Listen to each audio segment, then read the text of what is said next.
Any more questions before we wrap up? Any more? Sir Grande, feeling ko may tanong ka, Sir Grande. Or si Volty. Last time, yun ko na eh. Sir Volty. Stop ko na yung sharing ko. Stop. Okay. Wala pa tanong, sir. Wala pa. Hello? Yes. Questions. Q&A, question and answer. This is the question and answer part. Uy, nandito pa si Ayan San Luis. Any question? I think you have a lot in your mind. Hi, sir. Good afternoon po. Good afternoon. Yes. Ayan San Luis. Pwede bang ganun? Parang kilala ko itong iba. O si Ange. Nandito si Ange. Hindi ko marinig si Ange. Oh, Ayan. Ayan, you have a lot of questions. Kilala ko to si Ayan ah. Prof ito ah. Ayan, prof. Ikaw ba yung prof? Question. Ayan. Ayan San Luis. Do you have questions? Wala. Wala naman, sir. Nagte-test pa rin po sa Java. At least nagde-develop po ng mga apps po ngayon. So, maganda po na naka-attend po dito. At least na-open din yung dun sa ibang function. So, po pwedeng possibilities ano yung mga projects na po pwedeng gawin using Java. At the same time, yung mga projects na ginagawa niya, sir. Okay. So, for Java, actually, ito na talaga yung de facto for airlines, banking, because it's secure. Hindi naman sinasabing secure na secure, pero it's a little bit secure. Ang backward compatible, ibig sabihin, my code in 2000, year 2000, code ko noong 2000, I'm still using it, ano na ngayon, 2020. Small modification lang, but ko modify to comply with standards lang. But the technique, the algorithm is the same. May mga bago lang, like Lambda, ano-ano, pero it's just the same. Hindi nasasayang yung code mo.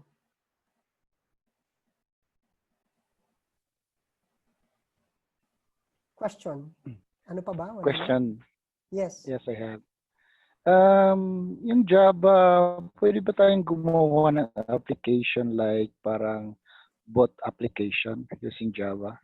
Yes. What is the advantage of Java from any other programming language? Pag gagawa, kunyari, bot application.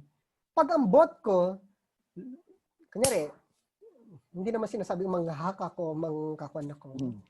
For example, may application ako running on Java. I have a Java code. If this Java code is, ma-install mo yan sa Android phone, sa Windows phone, or sa any other OS, ang pwedeng mangyari dyan is, it will run anywhere. Pag, kunyari, nag-program ako on Windows platform, like .NET or what, pag hindi, kadalasan yan, pag nirun ko na sa Linux, hindi na magra-run sa Linux yan. Hindi na magra-run sa RPi yan na running on Linux. But Java can run anywhere. Write once, run anywhere.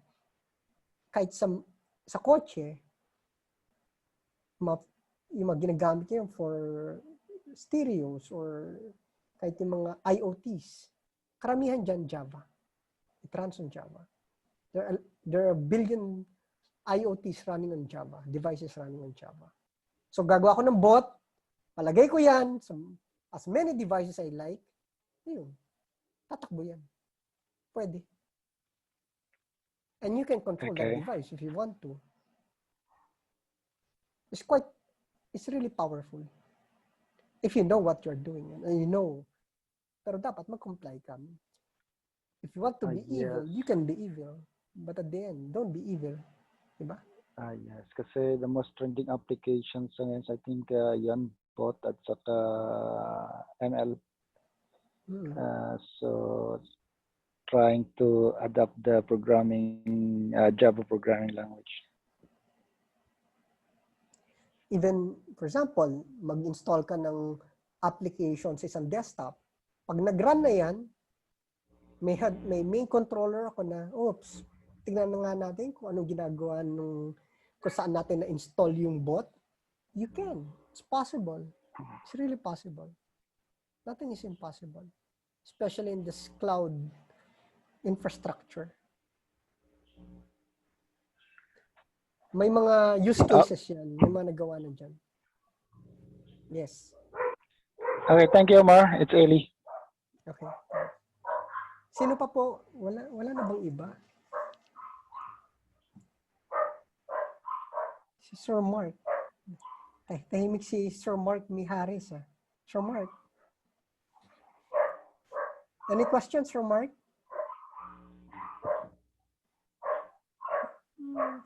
The name is familiar, pero Mark Mihares. I don't know. Any more questions? Ma'am Hana, baka kailangan mo na i-wrap up. Pang geek talk eh. So I think we've answered most of the questions given by the participants. So thank you very much, Sir Omar, for that insightful talk and for answering some of our questions. And I think we're at the end of our talk na ba, Sir Omar? Yes, pwede na. Hindi sila nagre-react eh. Walang questions eh. I think they're very shy or may medyo like siguro overwhelming din. Parang they're taking it, ano ba? Parang they're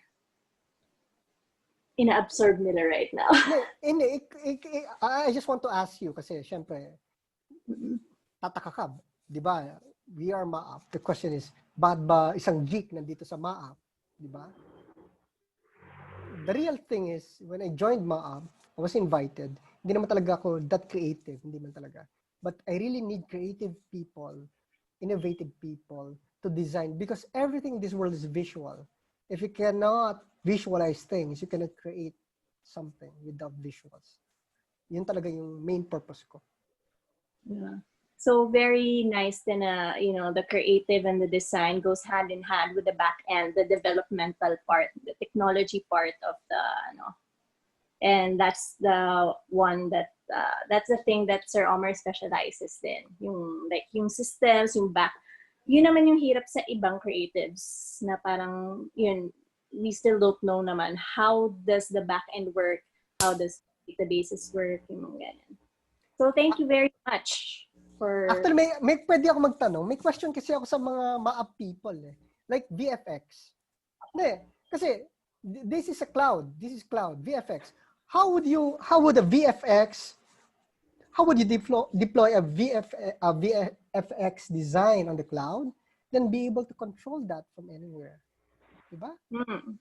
Diba? We are in the cloud.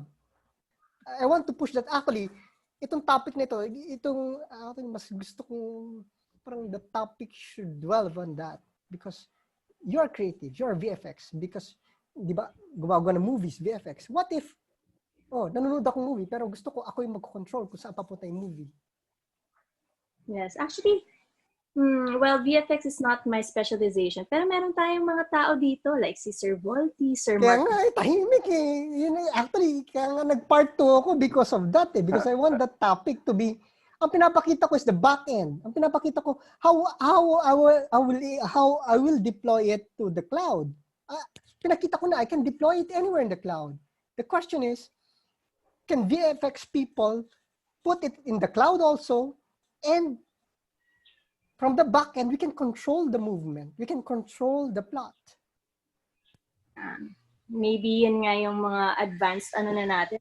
Maybe if you guys are interested to actually partner or talk to like with Sir Omar and Sir Omar! Yes.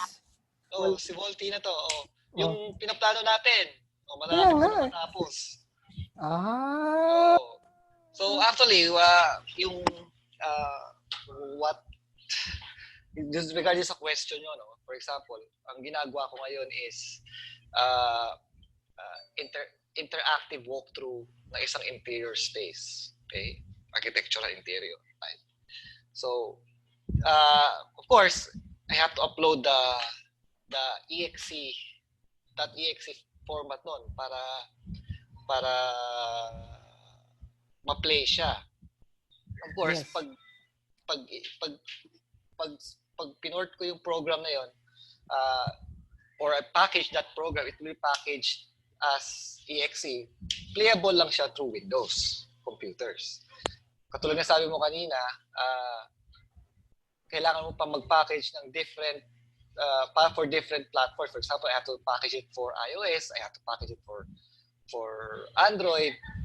So, ano yung way, for example, na pwede ko siyang i-package na it can be played anywhere, di ba? Yun yung kailangan, yun yung goal, right? So kailangan siya maging Java, tama? Not necessarily kailangan siya maging Java. Currently, there's a new technology na sinasabi na nga natin PWA. Dapat PWA na siya. If it is PWA, I'll be using PWA and you will be using PWA, then we are already on the same platform. PWA. Yes. Paano pag wala nun? Hindi pa siya pwede i-package to PWA something format. Baka, if it is on Exe, baka pwede tayong mag-create ng parang streaming window. Streaming window. Yes. I think there is, sorry to interrupt. May isang technology I think this is an old technology, which is the Java Web Start, that can cater an executable application. So the scenario is that the Java application will host so it means that your executable application is in the server side. So once the user or the client connect onto that application, it will download it into your machine. And that's the time a client can use the application. So kailangan pa niya i-download yung program para ma-run niya. Yes. For example, sir, yung file size is mga 1 gigabyte plus. So ang problem is yung File size. downloading. Downloading lang. Speed niya. Yung downloading. Kung yung speed naman ng internet mo is mabilis, I think it's not a problem. So pwede, for example, Sir Omar, if pwede ba yun, can that executable be run on the server side and streamed to the client? Pwede rin. Actually, nagra-run ka na, stream mo na lang yung video mo. Pwede. Gagawa ka ng butas doon. Kasi for example, i-stream yun kay client, but the client still has interactive control over the program. The interactive control, syempre, sa iba mo papadaaning layer yun. Maybe, yung application mo, running somewhere, is connected to a particular control sa back-end. Dun siya nagko-call ng information. Okay, so parang dalawang channels of Channel ang gagamitin mo talaga. yung video stream tsaka yung data stream. Control, Control data stream. Okay. Control stream. Kaya ba i-setup yun, for example? Yes, wala namang imposible. Kailangan natin yung gagawin mo, kailangan lang natin Hindi ko kaya gawin yun. Kaya ko lang yung sa graphic side. Kaya sa graphic side, kaya nga. If you have a graphic side, if you have already a graphic side, then automatically, automatic Excel naman yan eh. Then, nagbabasa naman yan ng file. Alam mo naman kung anong controls dyan. Pag pinalitan natin yung control, kung text file man, di papalitan lang natin yung text file. Gagawa tayo ng bot. Gagawa tayo ng bot to control, anong ko-control ko, yung text file na change kung ano man tinitignan nung application mo. Malaking papel yung mga graphic designers. Kung wala sila, walang magandang graphic design na lalabas sa industry or sa market or sa internet. Yes, sir. Mabuhay po kayo. It's two ways. We cannot do it alone. Dapat may collaboration talaga. There should be great collaboration. Or else, wala. Kaya maganda collaboration yan, Sir Volty. Excited nga ako eh. Kaya lalabas yung VFX. si Ma'am Hana daw gagawa eh. Gagawa ng mga design niya eh. Tapos kukontrolin niya lang eh. Papagalawin, talagang papagalawin. Mhm. Hindi ba magaling sa magpagalaw? Teacher ko yung tibo. Hindi, papagalawin, di ba? Kaya nga sa pagalaw. Oo. Yan, si Volty, si Mark Mijares, magagaling yan. Si Volty, teacher ko sa 3D yan. Oo. Anyway, so while we're wrapping things up, sir, how can they, like, kunyari, if they have more questions or they want to collaborate or they want to connect with you, how can they reach you? Si Maap nandiyan lang eh, di ba? Nandiyan si Maap. Regarding this topic, or, you know, mentor. Sabagay. Mentoring, ito, Vaadin Philippines. Vaadin Meetup Philippines. Okay. Doon ang tambayan ko eh. Doon ako nakatambay eh. Yan ang tambayan ko. Pan ako eh. Yan, reindeer ako. No. Reindeer ako.